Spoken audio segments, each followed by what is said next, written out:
Awesome. Welcome to another episode of Fight the Burnout. Today we have a special guest who is also in the fitness industry, has been for quite a while. She's calling in from India.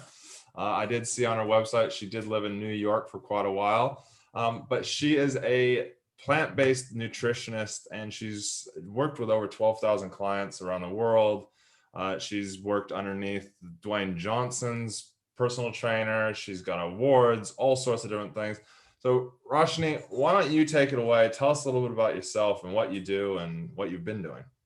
Thank you so much, Chris. Thank you so much for having me and making time for this, for us to talk and connect. I am totally impressed by what you do, and I love your approach to how you combine fitness with mental health, like we were talking before. And I wish more personal trainers or like more fitness coaches did that because it's so important. When we look at fitness, it's a unidirectional, one directional view in terms of physical fitness, but there's so much more to that. So I was in New York and I was doing my master's in clinical psychology, and then I jumped into the fitness industry after that, right after that. So that's what I try to do now. I try to merge fitness and use fitness as a form of therapy to help people, be it in terms of eating disorders or mental health, mental wellness. And a lot of people just now, just the times which we are going through right now, use this as a portal sort of to express themselves, that 1 hour away from their family, 1 hour away from work, from technology, dedicated solely towards movement. And any form of movement could be animal flow, yoga, strength training, calisthenics, plyometrics, but just finding that as therapy and therapeutic, and the kind of impact it has on mental health. So yeah, that's what I do now. That's awesome. That's awesome. Yeah, like I said all the time to people all around me, and this is why I do fitness. I still am doing it. I'm still so passionate about it. No matter what I do, area I go into, coaching wise, I'll always have fitness in there because it literally saved my life. It was my escape. It was my Yeah. place to go to. When I was angry, I could go throw some iron around, as you say. Yeah, I could go punch a bag. I could, but now I've learned to hone it so it's not I don't have to have it, but it's an enjoyment, it's a release. It's as Dwayne Johnson says, it's an anchor. It's one of those things. So before we kind of go into some experiences that you've had with burnout yourself, tell me what would you, because I find everybody defines it a little bit differently, but what would you define burnout as for you specifically? When you lose the desire to wake up in the morning and go to what you define as your work, um, um, whatever, it could be going to office, it could be working on a passion project, it could be anything, but you don't want to do it anymore. You don't feel like waking up in the morning and getting out of bed, and you're not enthusiastic anymore. I think that's the first sign of burnout. And then you start, gradually you start noticing that your body is not supporting you. You can't sit for long hours, maybe. And these are signs not just physically, but it's a sign from your mind that you don't want to do this, and you want to, you want to figure out why you're not able to go through this anymore. For me personally, I've had a few experiences like this. It's not one burnout and then you learn from it and then you go past it. It's not like that. But at different stages of your life, you might have, with regard to relationship, with regard to personal health, with regard to professional, or anything, you could have a burnout. So, but it's that feeling of not wanting to get out of bed is your first sign. Yeah, no, yep, that definitely is. I know when I was going through it, my worst, I call my rock, when you have that rock bottom, as you kind of call it, and some people have multiple ones. Mine was, yeah, I literally would not go into work if I didn't have to. I mean, I was looking after the Prime Minister of New Zealand at the time as his bodyguard, and I literally, unless I was operationally with him or with another diplomat, I was like, no, I'm not going anywhere. Yeah. And yeah, it does. And it's a good thing for even employers to recognize if somebody's calling in sick a lot, Yeah. to kind of All go, the time. yeah. Yeah. Yeah. So Roshni, tell us a few experiences or, even a few of your experiences with burnout and recognizing it, and then kind of even what you did to kind of pull, how you recognized it to start with. Well, the one which comes to my mind, and which was probably my biggest burnout, happened right before COVID, when I was still working in the fitness industry. But I was sort of looking at it from a management perspective. I was handling a fitness center with 1,500 plus clients. Wow. And being in the fitness industry, handling a fitness center, handling a gym means you're working early mornings and late nights. You have clients early in the morning, you have clients late in the night. It's not so much in the afternoon. So you almost never get a 8 hour sleep, almost never, because by the time you shut down, it's close to 11 p.m. and then 5:30 a.m. you have to get back to work. You get some time in the afternoons, but then it's not a straight 8 hour sleep. Um, and I thought I liked what I was doing because I was in the fitness industry. I was meeting clients, I was consulting them, and I was helping them reach their goals. But I did not. I was fooling myself. I liked fitness. I did not necessarily like management. And I thought I liked management, but I didn't. I didn't like to be in a management role where I'm handling employees and I'm handling salary statements and finances and bills and all of that. It was just an illusion that I'm blessed to be in a position where I have my own gym and I'm running my own center, but um, it was not what I wanted to do. And actually, when COVID started and we had a mandatory lockdown in India, I was like, thank God. For the first time, I was like, nothing could be better. And, I used to follow up with the news, and I know it's a very selfish way of looking at things, but I was like, man, I wish this lockdown goes on forever because I didn't have to, the gyms were shut down for a long time, for like 4.5 months, the gyms were shut down. And I was like, nothing could be better than this. Yeah, And that throws alarm bells out there, doesn't it? yeah, that was a first sign. But then at the same time, I started my online coaching, and I was reaching out to more clients than I did with my one-on-one consultation because, like we were discussing, it was the COVID time. People wanted more. People wanted to train from home. So I was working with clients all across the globe, and I was doing seminars and webinars for corporates all across the globe where people were at their homes and they were either going through my nutrition sessions or my fitness activities, and I was consciously taking 2 to 3 fitness sessions per day, live fitness sessions with clients, and I loved it. There was no handling responsibilities in terms of sales, in terms of staff, in terms of punch out attendance and reports. It wasn't that. It was just pure fitness. It was just doing something because I love training people, I love working with people, and I was also able to give better results because it was more of one-on-one connection. And then I started realizing I want fitness, but this is what I want and this is what I don't want.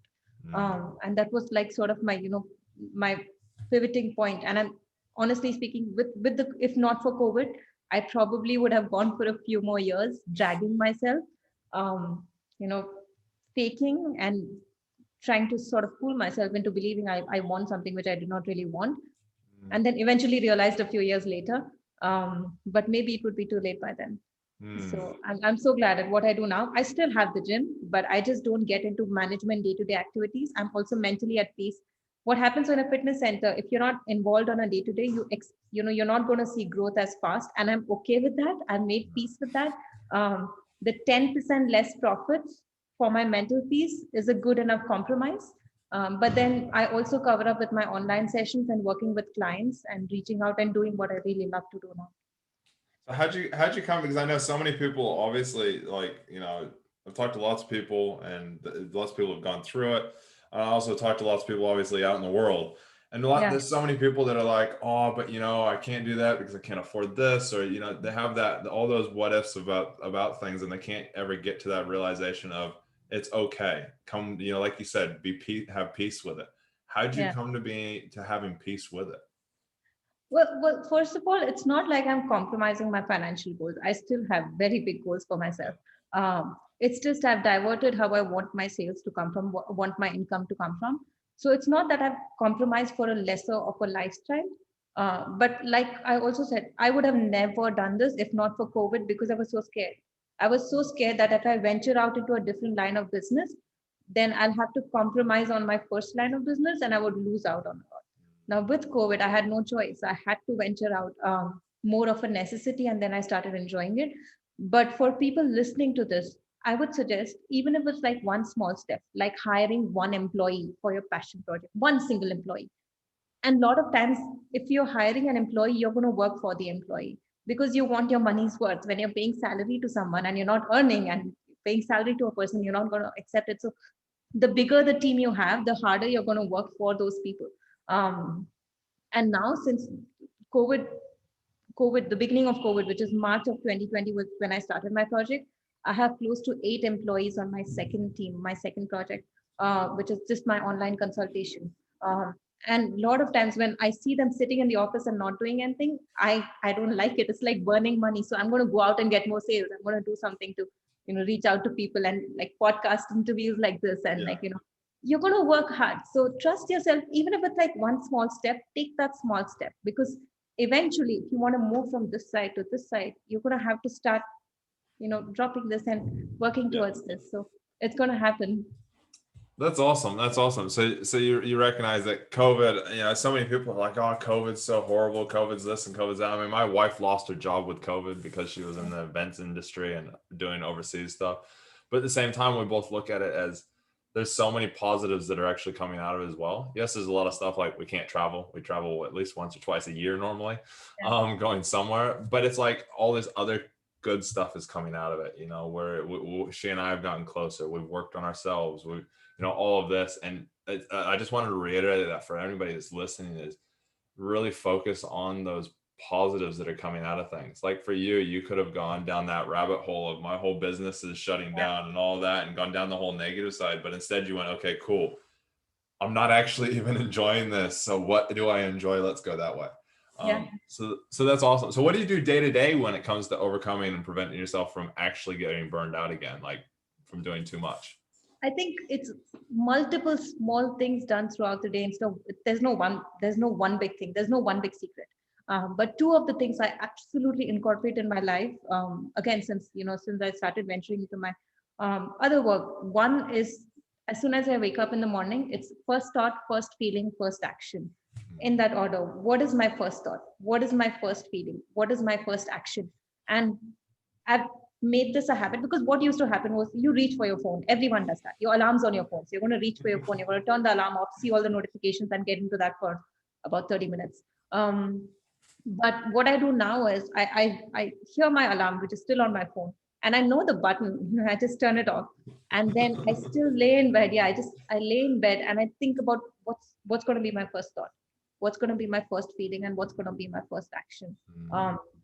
Today morning, consciously, my first thought of that was that of enthusiasm, because for the rest of the day, the way I've placed myself, I have multiple client meetings and personal training sessions and in podcast interviews and multiple things. And it's a Friday.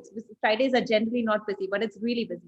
And I knew that my Friday was going to be really busy, and I didn't want to drag myself. So my first thought was that of enthusiasm, and to have enthusiasm in everything I do throughout today. That changes based on what days it. Sometimes it's of love, when I know I'm fighting with a loved ones. I consciously set this intention, first thought of love, that I'm only going to be a source of love for the people around me. But that was first thought, first feeling, and first action. My first feeling is mostly always that, like I said, I don't want to settle in, like, when you take up a passion project, it's not like you have to compromise on your lifestyle or a financial goal. So my first feeling is always that of growth and success, that I see myself, where I want to see myself 5 years down the line. I see myself, I actually experience that. I'm already there. How do I feel now? Like, visualize it. And how is my feeling? How happy am I? How satisfied am I? That's my first feeling. And my first action is always my fiance is sleeping next to me. So my first action is always to go over and snuggle him and give him a hug. And he gets irritated. He's like, don't touch me, let me sleep. And he's the one who wakes up late. But I know he loves it. He absolutely loves it, because when I miss it once in a while, he's like, you didn't hug me today. So he loves, everyone loves, like, like, can you wake up in the morning and give a snuggle to either your child sleeping next, even a pet, if you have a pet. But can your first actions be of something which is good, which is, it's love and it's cuddle and it makes you feel good. But if you get your first thought, first feeling, first action, that defines the rest of your day. If you're going to wake up sluggish and be like, oh shit, I have to go through one more day, then you're going to have to go through one more day feeling shit. But just get that first three things right. That's one of the habits which I've developed, which I think really helps me. And it's not that all days are going to be good. I set an intention sometimes to be happy. I'm not happy. It's okay. But the chances of me being happy are more than the chance of me not being happy, because that lingers in your head. So that's one of the habits which I've developed to avoid a burnout. The second thing I've developed is I would dedicate the first 30 minutes of my day, no matter how early my day starts, to myself. And that's mostly for non-doing. I don't like to call it meditation, because I don't know if I always find a spiritual connect when I'm sitting and in non-doing. but just non-doing, just sitting and see if you can reach a thoughtless state of mind, or a minimum thoughts, or like a one thought, state of mind, because constantly we have so many things running in our head. And sometimes I have a client as early as 5:30 in the morning, so I wake up like 3:45, 4:30, so I can reach office, and then I have that 30 minutes for myself. No matter what, I don't compromise, because we all think that we'll do it later in the day. The later in the day doesn't happen. So for me, it's like the first 30 minutes in the morning is dedicated just to myself. I start with mostly watering my plants, which I have a couple of plants in my office. Watering my plants, and then just taking 30 minutes to do nothing, just closing my eyes and being with myself and doing nothing, not doing. And that I think, it's such a small thing, but it really makes an impact. That's awesome. That's awesome. No, I love the morning routine. Every person that I've talked to that's extremely successful has a morning routine, Yeah. because it primes your day for how you want it. I do what I'm grateful for, what I've accomplished the day before. So I go, oh, okay, I'm getting stuff done every day. And Yeah. then also, then I get up and I move, or like you said, I'll snuggle my dogs, and I always do reach over and I give my wife a kiss before I get up, or I give her a cuddle. Um, and we normally get up at the same time, but my alarm goes off, and one of my dogs literally like both my dogs pounce on me because I want food. So instantly I'm getting that affection, which is quite cool. But I love that, it's priming yourself for the day, which is amazing. And then the 30 minutes of non-doing. My Yeah. I actually honestly think I do need to get into a little bit more of that meditation or non-doing first thing in the morning. But my first thing is I get up and I move, I feed the dogs, I take them out to go to the toilet, and I go straight to the gym. I go Yeah. straight and I train. If I don't train first thing in the morning, I'll feel it throughout the day. Yeah. Even if it's just getting up and taking the dogs for a walk, or if it's going to the gym. The gym's 1 kilometer from my house, so I really have no excuse. So A lot of times when people think exercise, especially in the initial stages, when you're getting into it and you have goals like fat loss and muscle gain and all bigger goals, you think exercise is like an extra burden, but it's actually not. no. And you start realizing that it's not a burden. So for people who wake up in the morning and go to exercise like you're not doing it out of necessity. You're doing it because you want to do it to prevent a burnout, not cause a burnout. Yeah. And then there's days where I wake up and I go, not today. Today I'm Yeah, not going yeah, to the gym. I'm doing something else. I'm just gonna get up and walk, or hey, I want to do something completely different. And it's okay to be like that. Like even when you have big goals, some days you actually need to do nothing to actually advance forward. exactly. Which is quite impressive. So obviously you have a team that works underneath you, that works for you, that or with you. What do you do to make sure that your team doesn't burn out? So a few things. What I like to do is once in a week, every Friday, which we're gonna happen today, is a non-work related activity. Hmm. It's not to do with work. Maybe it could be like what we are doing today is we are doing a sort of a quiz to know about each other. Maybe it's to know about each other. Maybe it's to sort of vent out your feelings. Maybe it's going out on lunch. Maybe it's going out to a movie. Maybe it's watching a documentary in house. But doing something 1 hour, it's only for 1 hour. It's not a long time. 1 hour of the week, which is not work related, which is nothing to do with work. So that's one thing I definitely incorporate as much as possible. Second thing, I try and spend about 10 minutes to 15 minutes on a weekly basis with each team member where I take them away from the office. It could be maybe because we have a rooftop over here. So I walk with them on the rooftop, I take a walk, and I try to question them about things which they are going to, which are not work related. And it's extremely important this happens because a lot of times they're frustrated and they're venting out their frustration on each other, but they're not able to do that because you can't shout at your boss. You want to, you can't shout at your boss. But you're not shouting at your boss because your boss is a bad person. You're shouting because you have some frustration, maybe from home, maybe from other things, and you're not able to express that to yourself. I've done this where I've taken team members on the rooftop and told them, I've timed themselves. I've timed it for 60 seconds. I'm like, look the other way and scream and just scream. And they start crying. They scream and they cry, they scream and they cry. And that's it. That's a 15, 20 minutes, maybe 30 minutes. And then they're back to work and they have the most beautiful employees one can possibly have. But it's important, and sometimes you see it on their face. You see that there's something going on. It's not that they're unhappy with the job, it's just they're dealing with multiple things. I would just say, just take the day off, work from home, and you'll be fine when you come back the next day. I love that because I teach my clients, like obviously I teach my clients to get into the police force and that, and it's one of the biggest things that I say to them is communicate. You know, if you've got something going on, talk about it. You've got some little thing that your wife or your partner or your husband did that you don't necessarily aren't happy with. Maybe they're leaving the dishes on the bench too often. Maybe they're just Yeah, not showing you enough affection. Voice it, because if you don't voice it, they don't know it. That, you know, people absolutely. aren't mind readers, and I love that you actually almost in a way force your employees in that to Yeah, actually, you know, talk to you and see what's yeah, going on, you know. And like you know, and I know like sometimes we have personal stuff going on that comes into work and it has yeah. nothing to do with work, you know. It's like that whole explosion. People bottle things up until they explode, and then but it has to do with the fact that your missus or your partner just left a fork on the bench. And that's Exactly. it Yeah. all And it's started there. mostly simple things. It's not complicated things. But everyone has a ticking, a ticking bomb. Everyone has that little thing that they get really irritated about. So it's about understanding the pattern. Something is annoying someone, and it's small changes. Even with relationship, people get ego involved and say, "No, I'm not going to do this." But your partner likes this, so it's okay. Like Yeah. that little thing, like maybe as simple as applying deodorant before getting to bed. Yeah. You like it's not a big thing for you, and you take it in a very egoistic way that, "Oh, what are you trying to say, that I don't smell?" No, it's not about that. It's a small thing. Just do it to make someone happy. It's okay. It's Yeah. fine, Yeah, especially. exactly. You know, I say this all the time. Like, it's funny. Like, I live in an apartment building, and recently we've had a few issues and stuff. And somebody spilt something in the elevator, and it sat there overnight. And I've got dogs, obviously, and they sat there. It sat there overnight from like early the day before, and I was getting quite pissed off with it. I was like, who did this? They're not cleaning it up. At least go clean it up. And the next morning, I took the dogs out, and it still hadn't been cleaned up. And I was like, you know what? I'm just gonna take one for the team and make everybody happy. I'm gonna Yeah, go and I'm gonna clean it up. And I went. I got the bleach. I got the bucket, and I cleaned it up.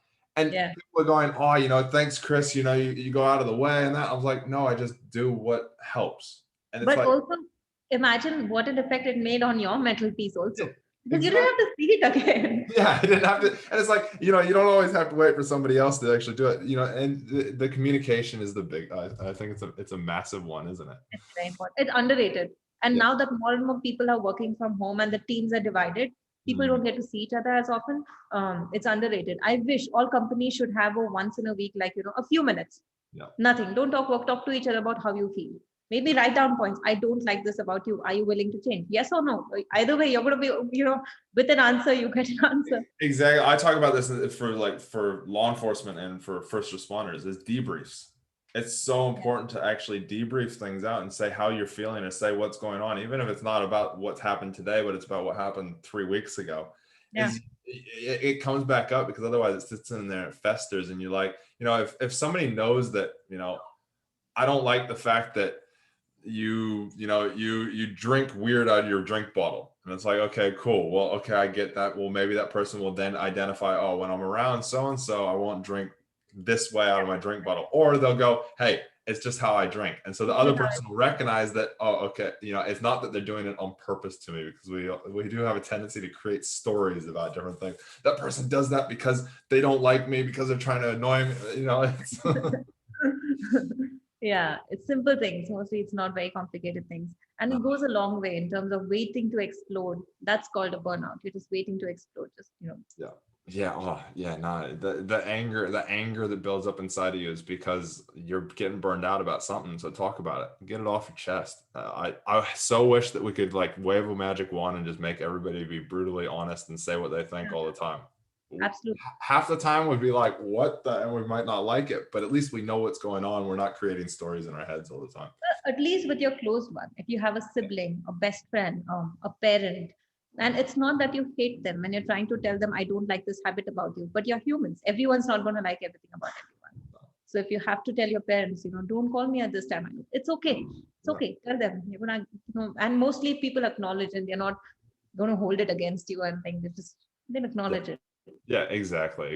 And if they do start to hold it against you, it's because they have something else going on internally within themselves that they need to look at and deal with. And it's all ways to prevent yourself from burning out. Look after yourself. You know? So Roshni, I'm a huge why guy. I started down this journey of why about, would have been about 3 years ago. I kind of recognized it, and I just went, "Oh my God!" When people find their why, they're happier people because they're more driven. They just focus on it, and the other fuzzy stuff gets out of the way. I identified my why was that I don't want anybody to go through the pain that I have, and I identify it back to my childhood of my parents fighting, Mm. not nasty fighting, but just fighting in general, and didn't like to see my brother bullied and things like that. So I always ask this question because it gets you through the hard times and the easy times. So Roshni, what do you reckon your why would be for yourself that gets you through the hard times and the easy times, and where do you think what do you believe it stems from? I think for me, because I work as a plant-based nutritionist, and that already is a very, very small niche. It's not a nutritionist; it's plant-based nutritionist. So it's a very limited amount of people you work with. A lot of times, I see sales go away. When I tell people I only do plant-based nutrition, I'm sorry, I can help you. I genuinely can, and no one can help you as much as I can. But I will not do anything other than plant-based nutrition. And not everyone's ready or willing, or come across the idea that they have to only eat vegan food. So I see sales go away all the time. And if I didn't have a why, I wouldn't be in this industry. You need a very strong why for that. And I do. I was not raised vegan, and then I transitioned to a plant-based diet. I saw the impacts and the effects it has on my body. And obviously, being in the industry, I'm constantly educating myself. I'm constantly reading. I'm constantly learning, keeping up to date with research which is going on right now. Which is why sometimes, even with my family members who are not on a plant-based diet, I see them, struggling a lot with regard to weight and cholesterol and hypertension, and I have to hold back and say, I really can help you. Just listen to me. But your family never listens to you. No. You're doing it wrong. You're trying to stay in a caloric restriction. You're trying so hard to diet. It's not this hard. I want to reach out to people and give them a hug and say, it's not hard. When I got into the fitness industry, I was about 12, 15 kgs overweight, and my fat percentage was like a very embarrassing number on the scale. But I tried to work with like everyone does, with a personal trainer for the longest time, with no results, like minimal results, no results at all. And I was working hard. I was genuinely working hard. So this is what happens mostly when you are genuinely working hard and you don't see results. The personal trainer is going to be like, you're going out and you're having cheat meal, so you're eating food which is wrong. All personal trainers do this. Everyone does this. Or when you're working with a nutritionist, the nutritionist is going to say that, no, you're lying to me. And and genuinely, I was not doing that. I was working so hard. But the problem was not with regard to my calorie restriction or macros. The problem really was in my gut, and I needed to fix that before and hormonal fluctuation in the body, and that had to be fixed before I saw results. So it was not until I came across a nutritionist who was a plant-based nutritionist who put me on a plant-based diet. And within the first 3 weeks, the first signs which I started noticing was that my joint pains went away. And I thought, being into bodybuilding, which I was competing to get on stage at that time and lifting really heavy weights, I thought it was completely normal to have joint pains. In fact, so much so that when my joint pains went away, I never even knew that I had joint pains that bad.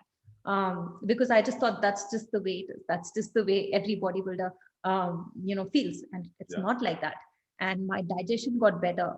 Years after years and years of being, constipated constantly, my digestion got better in a matter of 3 to 4 weeks.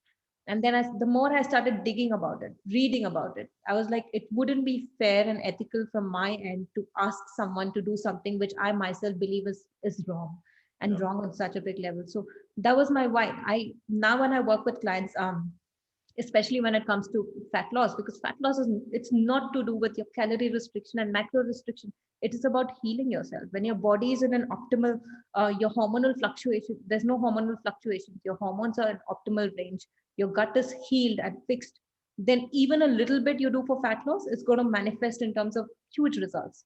And then you come into an optimal body range. From then onwards, of course, your hard work is going to get much better because your body is going to hold on to calories. But for people who struggle with obesity, dropping weight is not as hard as we make of it in our head. It's about small changes, and it's really not that hard. So now my why is, helping people, especially people struggling with obesity. There is also a aspect in terms of body image, in terms of family members always telling you, oh, are you going to try a new diet now? And how long am I going to stick to this new routine? And people making fun of you. Oh, are you again on a diet? You're not eating this. You're not drinking. And even when kids struggling with obesity, I'm working with a lot of kids, like not even teenagers. They're still like kids struggling with obesity, going to school, and their peers are calling them like, hey, you're fatso, and you have nicknames which are associated with being obese. And it's sad. I mean, the kid will laugh, but when the kid is going through what the kid is going through, no one wants to talk about it. It's really sad. So when I'm working with these little children and spreading awareness, even sometimes even parents use nicknames which are related to obesity, and it's not okay. And I have to work with parents and say, this is because of you. First of all, if you had lifestyle changes as a family, your kid shouldn't have had to go through this. But also, just imagine the mental state of a child. Like even climbing a flight of stairs is difficult. Going on treks, they're avoiding school outings because they know that they're not going to be able to do it. Or and it's that. So that's my why. So if you sum that up into just a short phrase, would you say that it is that you don't want to see? What would you sum it up as? I think Like, what I would say is, I think I do what I do because I do not want people to be influenced by what the industry says as being right. Uh, you versus want them to have their own opinions and their own Yeah, opinion and oh, what's the I word think I'm it's looking for? changing this whole dynamics of how fitness is difficult, weight loss is difficult. It's easy. It's not as hard as we make of it. No.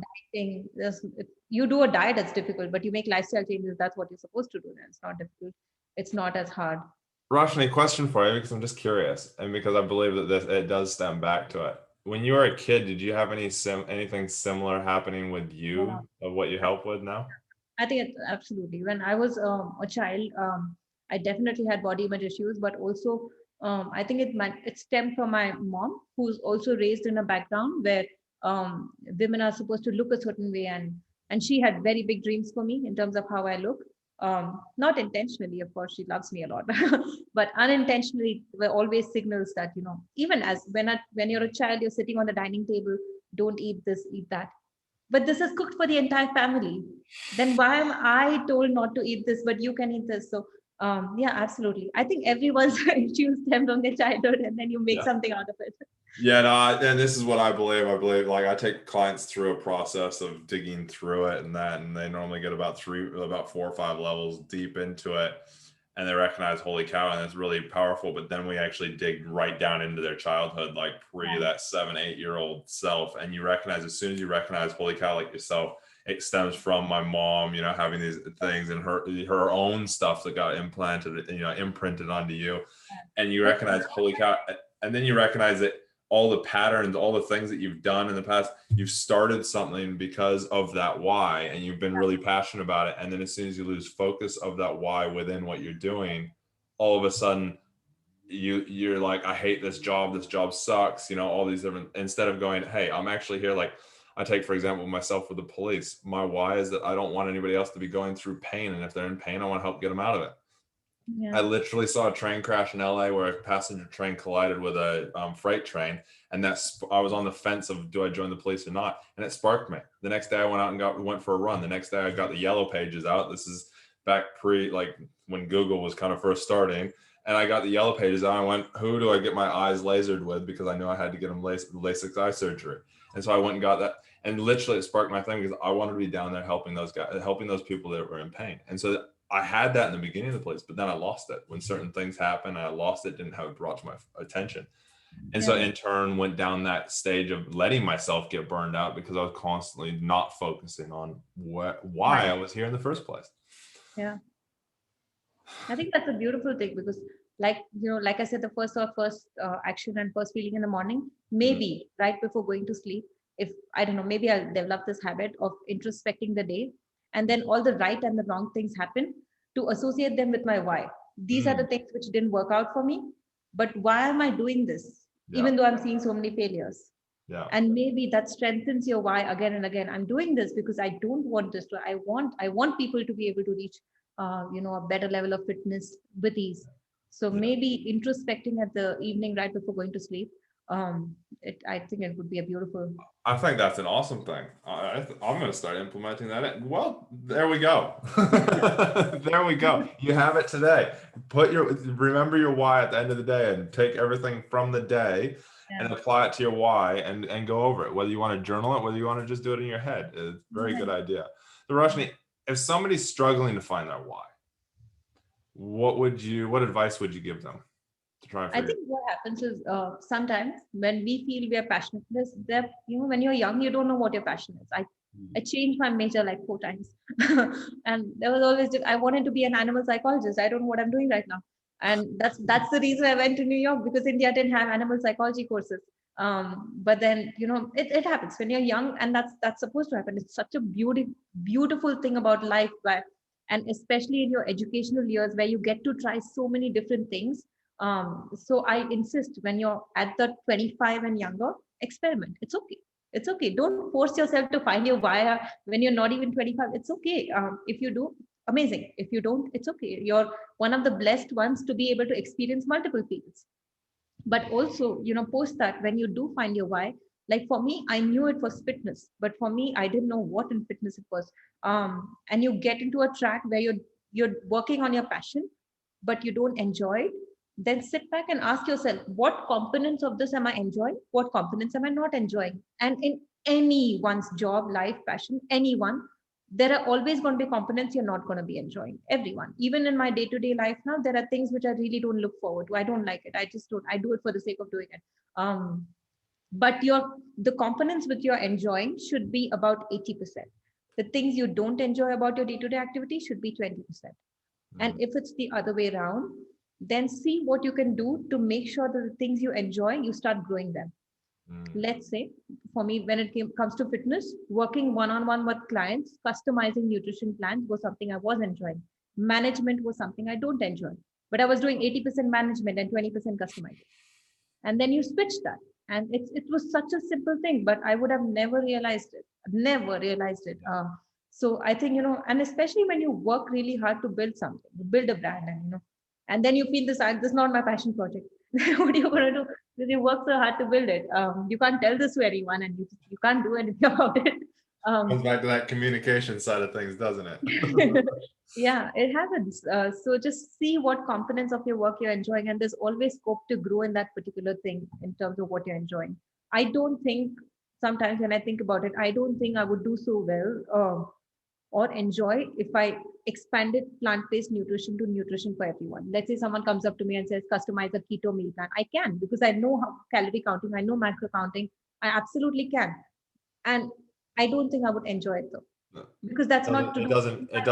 It doesn't meet your why. Your why is Yeah, not for everybody. Your why is specific to, you want people to have the best life like you have seen. And because yeah, our why comes from our childhood, but then everything that happens through our life concretes it in and pushes it in different trajectories and hones it in even more.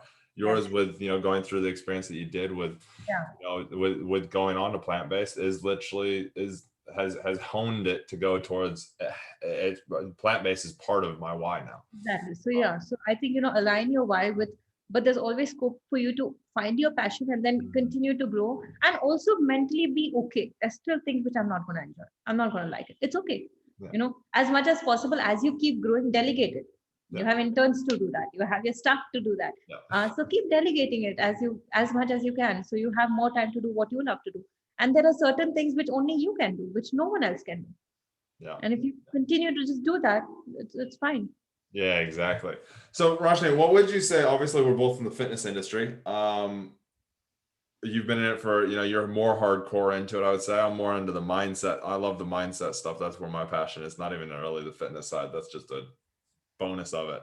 What would be the number one? Because fitness industry, so many people burn out in it, and they drop out of it, and they leave it, and they go, oh, it was because of this, because of that. But what would be your number one piece of advice for people in the fitness industry to prevent themselves from going to burnout? So for people, when you say in the fitness industry, I'm not going to talk about athletes. I'm going to talk about people who stay fit and use like one form of fitness to stay fit. anyone who wants to stay fit. I think what's really important, and this is what I find mostly with people, not everyone loves monotonous activities. Mm. I love it.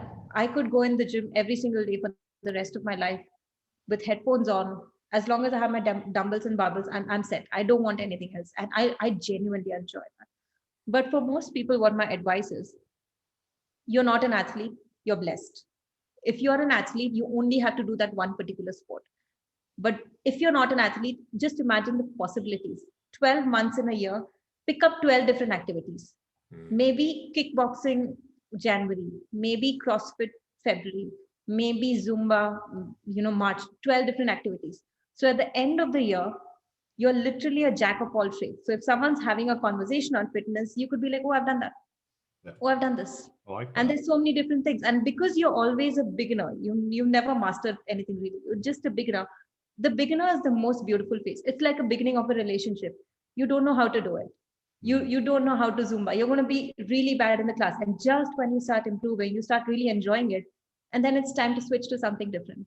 Mm. So if you have the opportunity where you're not an athlete, you're not a fitness expert, where you have to focus on one particular activity, then take it as a blessing. Try so many different things. In fact, let's say your passion is yoga. If you live in New York, there's so many different forms of yoga. There's Bikram yoga, there's toga, which is treadmill yoga. There's goat yoga, where you're doing yoga with goats. So funny. I've There's seen aerial that. yoga. It's quite hilarious. It's so cute. It's so hilarious. But there's so many different types of fitness. Why would you restrict yourself to only one? Why wouldn't you want to go out and explore? There's pole dancing. Go try it. Even if you're bad at it, you should know what it is. When you see someone doing, say, I've tried that. I failed at it, but I've tried it. Go salsa and try different things in terms of fitness. So, and you'll never burn out. If you have something new to look forward to every day, you're not going to burn out. But now coming to athletes, now when you picked your sport and you want to excel in your sport, you want to be the best in your sport, you need to understand your best will only come out when your body is rested and there's no inflammation. You can't get your best out of the ways. So there are times, and this is happening when I was preparing myself to get on stage. There's a lot of pressure when you're preparing yourself. It's a lot of pressure. And especially because now with the social media generation, I'm seeing my competitors in the gym all the time. There are days I don't want to go to the gym. I'm tired and exhausted. I want recovery. And if I'm going to be a fool to go to the gym at that time when my body is demanding a rest, when you're an athlete, you're not lazy. Your body is demanding a rest. There's a difference. And when you're an athlete, you know that. You've chosen the sport for a reason. It's because you really genuinely love it.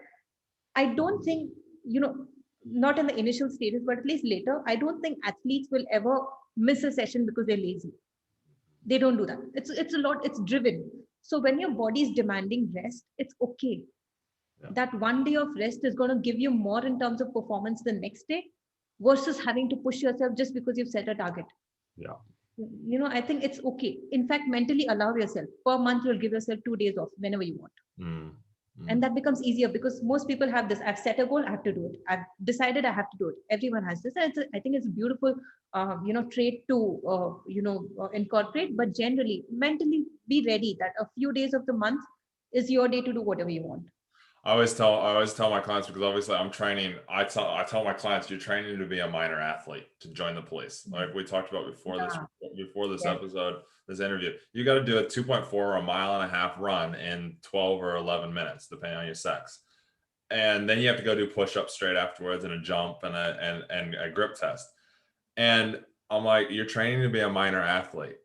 There are going to be days where you're just getting into this. So you're not an athlete yet. So you don't have, like you said, that mindset of, I want to go do this. A lot of people hate running, quote unquote. They say they hate running. No, you're just not good at it yet. It's not that you don't hate it. It's not that you hate it. You're just not good at it yet. Yeah. But the biggest thing that I tell them is I say, look, if you wake up and you don't feel like you want it, you feel like, oh, I'm tired. I did, all these excuses are coming through your head. I say the first day, go train. But just go and do the movements. Don't worry about the results. Don't worry about the numbers, the times, anything like that. Just go lift some weights, go for a run, go do something to move. If you wake up a second day and you're in the same state, rest. Go back to sleep. Don't actually get up and train. Then the following day after that, go back to the gym, and you'll find that you actually are like, oh, actually I just needed a rest day. But especially in those beginning stages, I find that, obviously when people aren't athletes as such, and they're just in that thing, a lot of times those excuses and those things, when things start to get tough, and so that's why I say, just go move, just move, just don't worry about Yeah. the results, just go move during it. And Yeah. it seems to work pretty well. So Roshni, if somebody wants to get in touch with you about plant-based nutrition, because that's where your passion is, you can tell that that's your thing. How do they get in touch with you? My website has links to all my social media, Instagram, YouTube, Twitter, I think Coda, I don't know. But my website is one place to reach me. Also, my website has a lot of information. I do blogs. I do a lot of blogs. I write a lot. And I have a team of writers who write to help people understand plant-based nutrition with a lot of science. There's a lot of whys behind what I do. Yeah. Why? Where do I get my protein? Why is a plant-based diet better? And why is it easy to lose weight with a plant-based diet? So there's a lot of whys in my blogs with a lot of research studies attached. So if you want some real research, then make sure to read my blogs. And I'm sure, Chris, you're going to leave the link to my website. Yeah, I'll put the but what is it, just in case somebody's driving or there's something like that, and they can't actually help. Yeah, it's my name, roshnisangvi.com. Yeah, cool. So we'll put that link in the description down below as well, so you can just click on it and go straight to it, or copy it and paste it into your browser. So the last question I have for you, Roshni, is what is the number one thing, if you had to pick one thing, what would be the number one thing you would say to people or for viewers and listeners to help prevent burnout? Always punctuate your doing with non-doing, even if it's for a minute, into 11 times a day. So it's you're in the middle of an activity, you finish your activity right before you jump into your second activity, just for a minute, close your eyes, punctuate your doings with non-doing, even a minute, 11 times a day. And that adds up to 11 minutes. That's more than enough. You don't have to sit for meditation. You don't have to sit for like long hours. It's not for everyone. Not everyone can read into a thoughtless state of mind or get a spiritual connect in meditation. But small things like punctuating your doing with non-doing helps you get rid of a lot of thought traffic. And the lesser the thought traffic, the better your decision-making capacity. The better your decision-making capacity, the better your life in general. You'll make better right decisions. I love that. I love that. Minute of non-doing every hour, pretty much. Yeah, for your awake hours, because we're normally awake for about 12 hours. Yeah. We can all do that. There's nothing wrong with that. But awesome, Roshni. Is there any last words that you'd like to say to viewers or listeners? I think thank you, Chris. Thank you so much for having me here. I was really excited to talk to you all. And when you feel you're having a burnout, you're getting physical symptoms, mental symptoms, listen to them. Don't ignore them. You don't have to get through this rat race. If you want to get out the fastest or the strongest, you have to slow down. And that's the irony. It's such an irony. Yeah. Awesome. Thank you, Roshni, very much for being on the show.